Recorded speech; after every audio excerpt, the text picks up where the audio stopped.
बिस्मिल्लाहिर्रहमानिर्रहीम। अस्सलाम वालेकुम। कैसे हैं मेरे प्यारे प्यारे व्यूअर्स। उम्मीद करती हूँ सब खैरियत से होंगे, खुशहाल होंगे, जहाँ भी रहें खुश रहें, आबाद रहें। चावलों की पिनिया, अलसी की पिनिया तो आप लोगों ने बहुत खाई होंगी। आज हम बनाएंगे सूजी के लड्डू, ताकत का खजाना। जिस किसी को भी आप ये लड्डू खिलाएंगे ना, यकीन जानिए वो गेस्ट ही नहीं कर पाएगा कि किस तरह से आपने इसको बनाएगा, और आपकी इस रेसिपी का वो फैन हो जाएगा। जितने लजीज और मजेदार बनके तैयार होते हैं।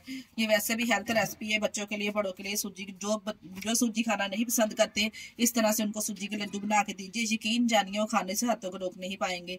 जितने मजेदार माशाल्लाह से बन के तैयार होते हैं। चलते हैं रेसिपी को बनाना स्टार्ट करते हैं। मजेदार सी रेसिपी को बनाना शुरू करते हैं। मजेदार से सूजी के लड्डू बनाने के लिए सबसे पहले हमने सूजी ले लेनी है। ये हमने 2 कप सूजी ली है, अच्छे से साफ करके। इसका वजन देखा जाए तो आधा किलो के बराबर एक बोल में शामिल कर देंगे। दो कप सूजी लेके अच्छे से छान के हमने साफ कर ली है। और इधर हमने 1 गिलास दूध लिया है। रूम टेम्परेचर का हमने दूध ले लेना है। इसको भिगो के रख देंगे। सूजी में दूध डाल के सूजी को भिगो के रख देंगे थोड़ी देर के लिए। अच्छे से डिप करके रख देंगे। इस तरह से मिक्स करेंगे और इसको भिगो के रख देंगे सूजी को दूध में। दूध डालने के बाद भिगो के इसको रख देंगे 3 से 4 मिनट के लिए। इसको भूनने की भी जरूरत नहीं है। इसी तरह से हमने दूध में इसको भिगो के रख देना है।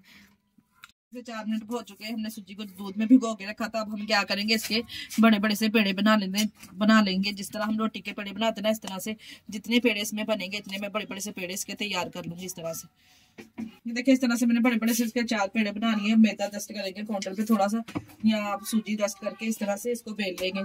सूजी को डस्ट करने के बाद इस तरह से बेलने की मदद से हल्का हल्का हम इसको बेल लेंगे। जैसे हम आम रोटी घर पे तैयार करते हैं ना, इस तरह इतना बेल लेना हमने इसको। हमने बेल लिया। इस तरह से हमने एक फ्राई पैन ऑयल ग्रीस करेंगे इसके ऊपर ब्रश की मदद से, हल्का सा, ज्यादा नहीं लगाना।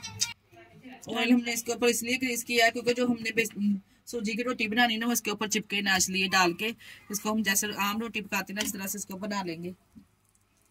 आप देख सकते हैं इस तरह से हम तमाम रोटियों को बेल के इसी तरह से पका लेंगे। जब एक साइड से इस तरह से सेक लगना स्टार्ट हो जाए तो उसकी साइड चेंज कर देंगे। अच्छे से रोटी अच्छे से पक चुकी है। इसी तरह से हम तमाम जो रोटियां हमने बना के रखी थी वो एक एक करके इसी तरह से बना लेंगे।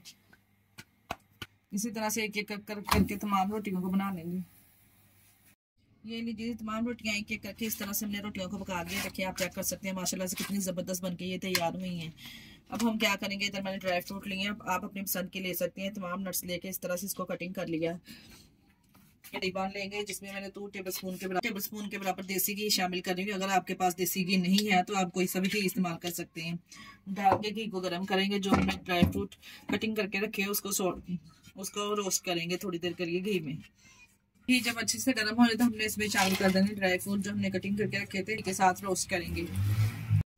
अब हम क्या करेंगे, कोई सा भी हम चॉपर ले लेंगे। इस तरह से रोटियों को तोड़ के चॉप कर लेंगे ताकि जो रोटियों अच्छे से ब्लेंड होने में आसानी हो। रोटियों को इस तरह से तोड़ के इसमें शामिल कर देंगे कोई भी चॉपर।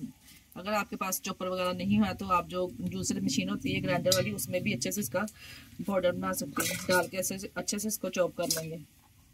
तमाम रोटियों को इस तरीके से हमने चॉप कर लिया है। इस तरह का दानेदार सा हमारा बैटर होना चाहिए। तमाम रोटियों को इस तरह से चॉप करने के बाद जो हमने ड्राई फ्रूट रोस्ट करके रखे थे वो भी हम इसमें शामिल कर देंगे। जो ड्राई फ्रूट हमने रोस्ट करके रखे थे इसके साथ ही ऑयल जो था इसमें शामिल कर देंगे। हल्के से हमने इसको रोस्ट कर लिया था 2 मिनट के लिए। मैं इसमें चीनी ऐड करेंगे। चीनी मैंने पाउडर वाली ली है, 1 कप के बराबर इसमें शामिल करने लगी। जितना हमने सूजी ली थी 2 कप, उसकी मेजरमेंट वाला कप लेके 1 कप के बराबर मैंने इसमें चीनी अच्छे से पाउडर बना के शामिल कर देंगे। हाथों की मदद से अच्छे से मिक्स करेंगे तमाम चीजों को। मिक्स करने के बाद देखिए बैटर हमारा कितना अच्छे से मिक्स हो चुका है। अब हम इसमें शामिल करेंगे इसको जोड़ने के लिए और गीला करने के लिए थोड़ा सा मैं दूध ऐड कर देंगे। इसमें ज्यादा नहीं ऐड करना, सिर्फ 3 से 4 टेबलस्पून के बराबर हमने इसमें ऐड करना है। ये 3 से 4 टेबलस्पून के बराबर मैंने इसमें नारियल का बरादा ऐड किया है टेस्ट के लिए और फ्लेवर के लिए। इससे फ्लेवर और टेस्ट बहुत जबरदस्त आएगा। और एक तो ये खूबसूरती के लिए बहुत इस्तेमाल किया जाता है। मिक्स करने के बाद अब हम क्या करेंगे, थोड़ा सा बैटर हाथों में लेंगे। इस तरह से जो से साइज का आप लड्डू बनाना चाहते हैं इस साइज का हम लड्डू बना लेंगे। तमाम लड्डू एक लड्डू दूंगी, इसी तरह से तमाम हम लड्डू इसी तरह से एक एक लड्डू करके तमाम लड्डू को हम तैयार कर लेंगे। आप चेक कर सकते हैं माशाल्लाह से कितने जबरदस्त ये लड्डू तैयार हुए हैं। एक लड्डू मैं आपके सामने और बना के आपको दिखा देती हूँ। इसी तरह से तमाम हम लड्डू बना के तैयार कर लेंगे। जिस किसी को भी आप ये लड्डू बना के खिलाएंगे ना, यकीन जानिए कोई गेस्ट ही नहीं कर पाएगा कि आपने कौन सी चीज के लड्डू तैयार किए हैं। जितने लजीज और मजेदार बनके माशाल्लाह से तैयार होते हैं। इस तमाम लड्डू हमने बना के इस तरह से तैयार कर लिए हैं। मैं आपको तोड़ के भी दिखाती हूँ। माशाल्लाह से देखिए कितने ज़बरदस्त माशाल्लाह ये तैयार हुए हैं।